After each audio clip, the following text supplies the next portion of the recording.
নমস্কার শিক্ষার্থী বন্ধুরা, আজকে আমরা বানান শুদ্ধিকরণ নিয়ে আলোচনা করব। বিভিন্ন চাকরি পরীক্ষায় বানান শুদ্ধিকরণ আসে, তো বানান শুদ্ধি কিভাবে আমরা শুদ্ধ করব তারই একটা হচ্ছে টপিকস। তো দেখো, আমি ক থেকে ম পর্যন্ত 25টি বর্ণ লিখেছি। তো এই ক থেকে ম পর্যন্ত 25টি বর্ণকে বলা হয় স্পষ্ট বর্ণ বা স্পৃষ্ট বর্ণ। কেন বলা হয়? এগুলো উচ্চারণে মুখ গহ্বরের কোথাও না কোথাও স্পর্শ করে, তাই এগুলোর নাম কিন্তু স্পর্শ বর্ণ বা স্পৃষ্ট বর্ণ। এই 25টি বর্ণকে আবার 5টি বর্গে ভাগ করা হয় প্রথম বর্ণ অনুযায়ী, অর্থাৎ ক, খ, গ, ঘ, ঙ। এগুলোকে প্রথম বর্ণ অনুযায়ী ক বর্গ, চ বর্গ, ট বর্গ, ত বর্গ, প বর্গ বলা হয়। এগুলোর আরো হচ্ছে নিয়ম আছে। আবার দেখো, ক, চ, ট, ত, প এগুলো হচ্ছে অল্প প্রাণ, খ, ছ, ঠ, থ, ফ এগুলো হচ্ছে মহাপ্রাণ, গ, জ, ড, দ, ব এগুলো হচ্ছে অল্প প্রাণ, ঘ, ঝ, ঢ, ধ, ভ এগুলো হচ্ছে মহাপ্রাণ। আবার উ, ই, মূর্ধন্য দন্তন্য ম অল্প প্রাণ। এগুলোকে কিন্তু উ, ই, মূর্ধন্য দন্তন্য ম এগুলোকে কিন্তু আবার নাসিক বর্ণ বলা হয়। কি জন্য? এগুলো হচ্ছে নাকের সাহায্যে উচ্চারণ করতে হয়, তাই এগুলোর নাম কিন্তু নাসিক বর্ণ। এছাড়া আর একটা উচ্চারণ স্থান আছে, সেগুলো ক, খ, গ, ঘ এটা কণ্ঠেতে উচ্চারিত হয়, চ, ছ বর্গীয় তালব্যে উচ্চারিত হয়, ট, ঠ, ড, ঢ মূর্ধন্য হচ্ছে মূর্ধাতে উচ্চারিত হয়, ত, থ, দ, দ দন্তন্য এগুলো হচ্ছে দন্ততে উচ্চারিত হয়, প, ফ, ব, ভ, ম এগুলো হচ্ছে ওষ্ঠে উচ্চারিত হয়। যেমন প প মানে ওষ্ঠতে উচ্চারিত হচ্ছে। তো নিয়ম হলো, আমরা কিভাবে বানানগুলো শুদ্ধ করব।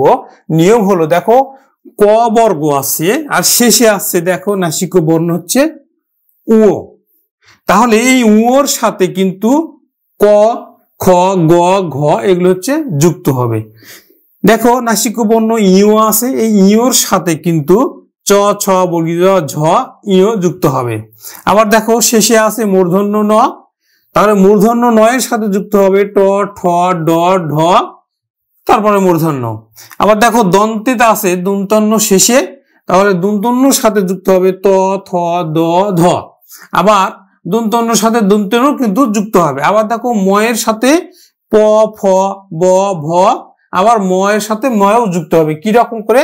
দেখো নিয়ম হচ্ছে, দেখো শুরুতে উ যোগ ক, উ যোগ ক। তো উ যোগ ক যখন আমরা লিখি তখন আমরা পাই কিন্তু অঙ্ক উ কয়। তো প্রিয় শিক্ষার্থী বন্ধু, যখন আমরা যুক্ত বর্ণ লিখতে যাই তখন যুক্ত বর্ণ গুলো কিন্তু আবার দুই ভাগে বিভক্ত, একটা হচ্ছে স্বচ্ছ আর একটা হচ্ছে অস্বচ্ছ। তো দেখো এগুলা হচ্ছে উ কয় আমরা চিনতে পারছি, তার মানে এটা উর সাথে ক যুক্ত আছে। কিন্তু এই অঙ্ক বানানটি আগে আমরা লিখতাম কিন্তু এভাবে, দেখো আমরা কিন্তু লিখতাম এইভাবে অঙ্ক। তাহলে দেখো এই যে ওর সাথে ক যুক্ত হয়েছে, এই ওর সাথে কটা কিন্তু আমরা চিনতে পারছি না, এটা ও না ক না কি চিনতে পারছি না। তার অর্থ হলো এটা হচ্ছে অস্বচ্ছ। আর বর্তমানে আমি লিখছি ও যোগ ও কয় অঙ্ক, তাহলে আমরা কিন্তু এটা চিনতে পারছি ও ক। আর এখানে কিন্তু আমরা ও ক চিনতে পারছি না, এটা হচ্ছে অস্বচ্ছ অর্থাৎ চেনা যাচ্ছে না, আর এটা স্বচ্ছ আমরা দেখতে পাচ্ছি। তাহলে দেখো ওর সাথে ক যুক্ত হলো, আবার দেখো ওর সাথে খ যুক্ত হলো, যেমন হচ্ছে শঙ্খ, ওর সাথে খ যুক্ত হলো শঙ্খ। তাহলে বানানগুলো আমরা কিন্তু এভাবে পাচ্ছি।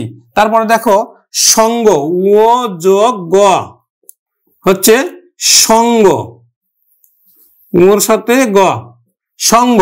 তারপরে দেখো ওর সাথে ঘ সংঘ, ও ঘয় যুক্ত সংঘ। তাহলে আমরা প্রথম বর্ণটা ক বর্গের আমরা এই শুদ্ধ বানান পেলাম। এবার হচ্ছে চ বর্গের আমরা শুদ্ধ বানানগুলো লিখব। চ বর্গ, যেমন দেখো ইওর সাথে, এবার ইওর সাথে চ। তো ইওর সাথে চ আমরা কিন্তু আগে লিখতাম এভাবে ইও চয়, কিন্তু বর্তমানে আমরা লিখবো ইও চয়। তাহলে ইওর সাথে চ যখন যুক্ত হলো তখন আমরা হচ্ছে ইওই চয় লিখলাম, এটা হচ্ছে আগের বানান, এটা বর্তমান বানান। তাহলে আমরা লিখবো অঞ্চল, তাহলে ইওর সাথে চ আর হচ্ছে ল অঞ্চল, চঞ্চল। পঞ্চম, তাহলে ইওর সাথে এটা কিন্তু চ যুক্ত হয়েছে। তারপরে এখন দেখো ছ, ইওর সাথে যখন ছ যুক্ত হচ্ছে, ইওর সাথে ছ যুক্ত হলে আমরা কিন্তু আগে এভাবে পাই ইও ছয়, কিন্তু বর্তমানে আমরা লিখবো কিন্তু স্বচ্ছভাবে ইয়স হয়, আমরা চিনতে পারছি কিন্তু ইয়ের সাথে ছ যুক্ত। আর ইয়স হয় যেমন বাঞ্ছা, বাঞ্ছা ইয়ের সাথে ছ যুক্ত, বাঞ্ছা বাঞ্ছিত। তারপরে দেখো ইয়ের সাথে বর্গীয় জ, ইয়ের সাথে কি বর্গীয় জ, ইয়ের সাথে বর্গীয় জ যুক্ত হলে কিন্তু আমরা পেয়ে থাকি বর্ণটা এভাবে, যেমন অঞ্জলি। হ্যাঁ, অঞ্জলিটা কিন্তু আমরা কিভাবে পাই, এভাবে পাই।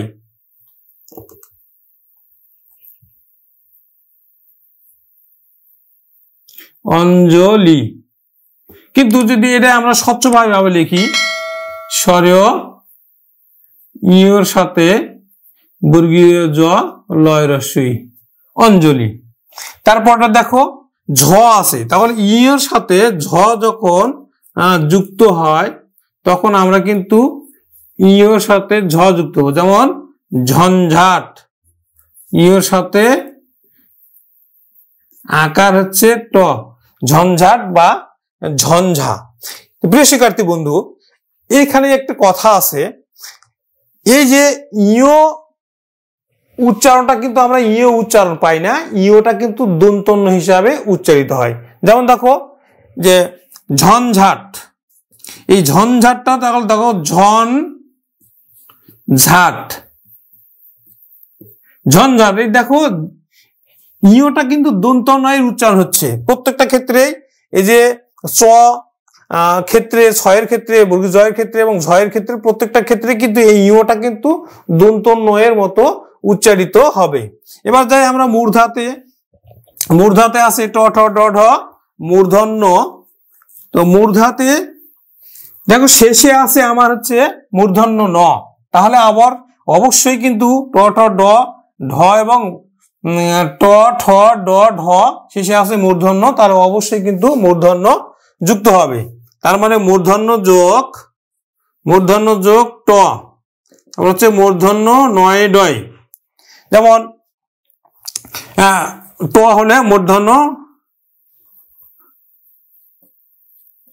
যেমন কণ্টক, ক মূর্ধন্য নয় টয় আর হচ্ছে ক, কণ্টক। এখানে দেখো এদিকে যখন থাকতো মাত্রাটা তখন কিন্তু দন্তন্য হতো, কিন্তু মাত্রাটা কিন্তু ডান দিকে আছে, যার জন্য এটা হচ্ছে কিন্তু মূর্ধন্য ন। তারপর দেখো ঠ আছে, তাহলে মূর্ধন্য যোগ ঠ যখন থাকবে তখন কি হবে, মূর্ধন্য নয় ঠয়। তার মানে কি কণ্ঠ, যদি আমরা লিখি কণ্ঠ তাহলে কিন্তু আমরা এইভাবে লিখবো কণ্ঠ, আকণ্ঠ। এখন দেখো ড, মূর্ধন্য যোগ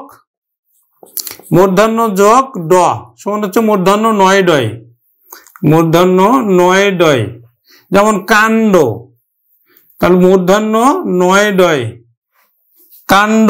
ভণ্ড, মূর্ধন্য নয় ডয়, ভণ্ড। পণ্ড, প মূর্ধন্য নয় ডয়, পণ্ড। আচ্ছা, তারপর দেখো ঢ আছে, মূর্ধন্য যোগ হচ্ছে কি ঢ, তাহলে মূর্ধন্য নয় ঢয়, মূর্ধন্য নয় ঢয় আমরা শব্দ পেয়ে থাকি। যেমন দেখো টুন্ড,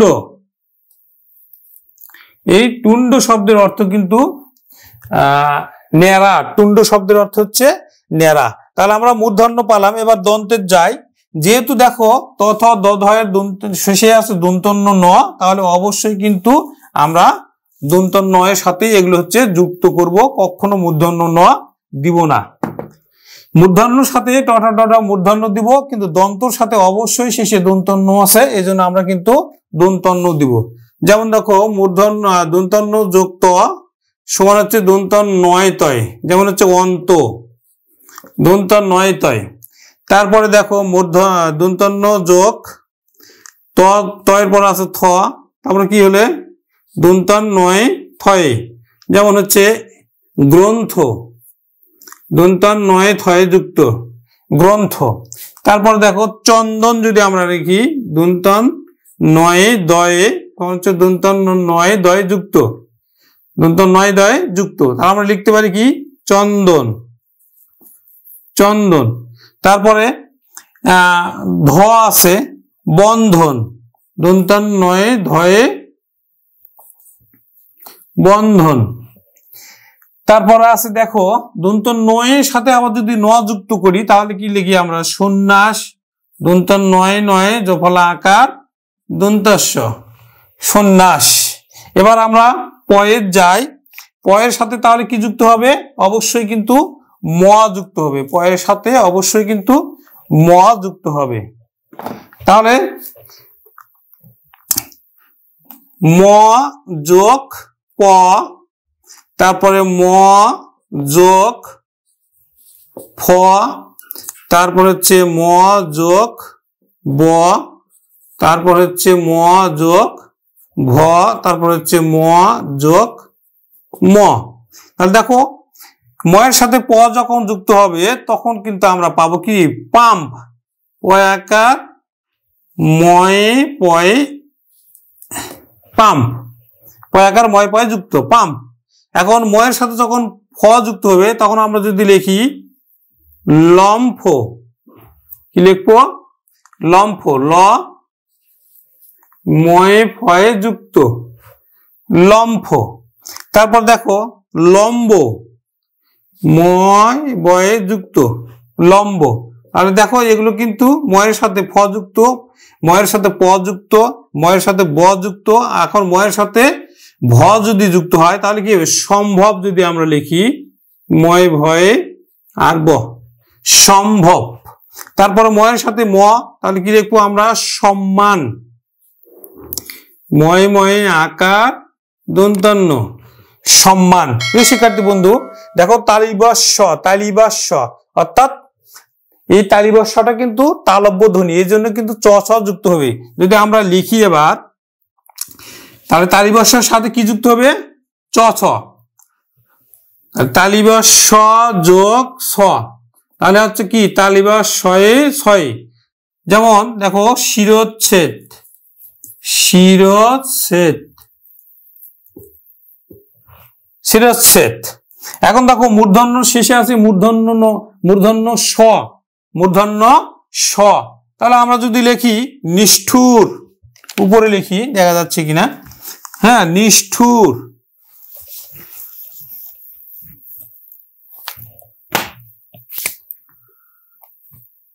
নিষ্ঠুর, মূর্ধন্য শয়ে ঠয় রসু আর হচ্ছে দেখো রু র। তাহলে মূর্ধন্য, মূর্ধন্য শয়ের সাথে আমরা কি যুক্ত করলাম? ঠ যুক্ত করলাম, নিষ্ঠুর। তারপর দেখো এই ত থ দ ধ দন্তন্য সাথে দন্ত স আছে, তাহলে অবশ্যই কিন্তু দন্ত ধ্বনি যুক্ত হবে। যেমন আমরা লিখতে পারি সস্তা, দন্ত স, দন্ত শয়ে তয়ে সস্তা। দেখো দন্ত শয়ের সাথে আবার কি হলো? ত যুক্ত হলো, দন্ত